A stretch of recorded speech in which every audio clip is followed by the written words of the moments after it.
There is a cylinder in your kitchen right now. You used it in the morning, and just like you, 330 million households across India depend on it every single day. And right now, at this exact moment, more than half of that gas inside that cylinder depends on whether ships can safely pass through a 40-kilometer gap in the Strait of Hormuz between Iran and Oman, a gap that is now at the center of a full-scale blown-up war. It sounds unbelievable, but that is exactly how today's global energy system works. So it raises a very uncomfortable question for India's long-term energy security, which depends on a geopolitical flashpoint. What will happen to the gas cylinder in your house if the ships stop coming? And how to secure our clean cooking fuel for the future?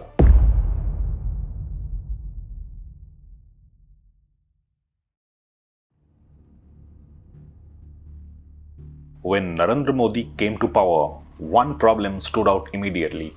21st century, and yet millions of Indian households were still cooking on smoky chulhas, kerosene and wooden fire. So the Modi government launched one of the largest clean energy programs in the world, Pradhan Mantri Ujjwala Yojana. It was a genuine revolution, from 145 million connections in 2014 to 330 million today, something near total household coverage. LPG consumption exploded, distribution networks expanded into remote villages, and the result, India became one of the largest consumers of LPG in the world. The distribution was achieved, but something far more critical was not secured: the guarantee of supply in case of a major war. Because roughly 54% of India's entire LPG is directly sourced from the Strait of Hormuz corridor. That 54% effectively stopped in case of the war. So the whole picture of Ujjwala connection was tied to a geopolitical flashpoint. The distribution was solved, the supply was not. But LPG is a byproduct of crude oil. To produce more LPG domestically, you need more crude, which means you have simply become more dependent.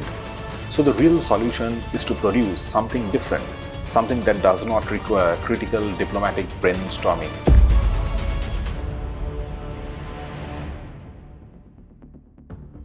What if India could reduce its dependence on imported cooking gas? What if the country could produce alternate fuel domestically, one that behaves almost exactly like LPG but does not depend on the shipping routes passing through dangerous war zones? Interestingly, such a fuel already exists. It is called dimethyl ether, or DME, a synthetic gas that can be liquefied under moderate pressure like LPG. It burns clean with low emissions and can be stored and transported in the same exact ready infrastructure. And here is the magic. Unlike LPG, it does not have to come from imported crude or natural gas. It can be produced from domestic resources such as coal, agricultural waste, and methanol derived from them. Why this becomes significant? India has the fourth largest coal reserves on earth. India has 500 million tons of biomass residue that we currently set on fire. Imagine that waste becoming our cooking fuel. What we need is the decision to go forward. DME is not a niche fuel experiment. It is a strategic upgrade. But how? Number 1. Geopolitics. If Indian kitchens run on DME, the Hormuz stops being India's problem because the dependency stops. Cooking gas becomes a matter of domestic industrial policy and not some foreign policy crisis management.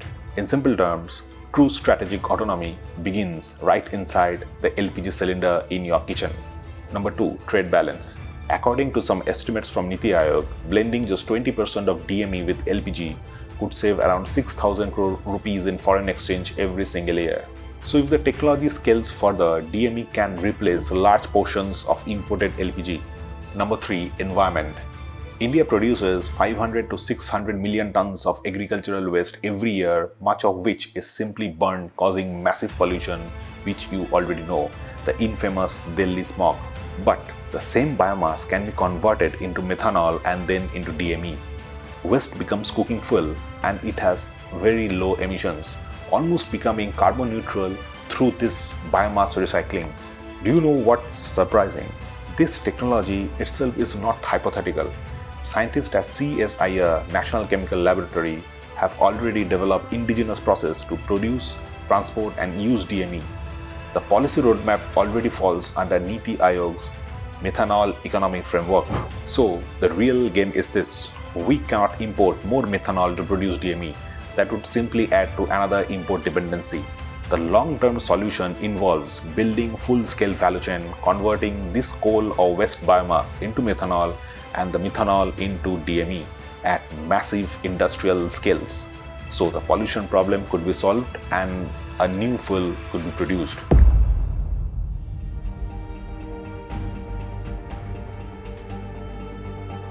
India's diplomacy has quietly pulled off something remarkable. In the middle of a volatile West Asian conflict, New Delhi is the only power which has managed to stay friendly with all the sides, Russia, US, Iran, Israel and the Gulf states, without burning the bridges. The result is visible on the water. Indian energy shipments are continuously moving through the Strait of Hormuz. And this is not luck, this is brilliant diplomacy.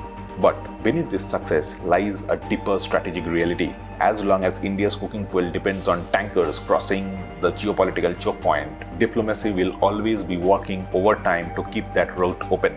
But real autonomy is when that energy powering your kitchens is produced inside your own borders. No such geopolitical headache.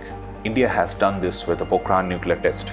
I leave it here with the real question: whether India will apply the same urgency to energy, turning this crisis into the next chapter of energy independence.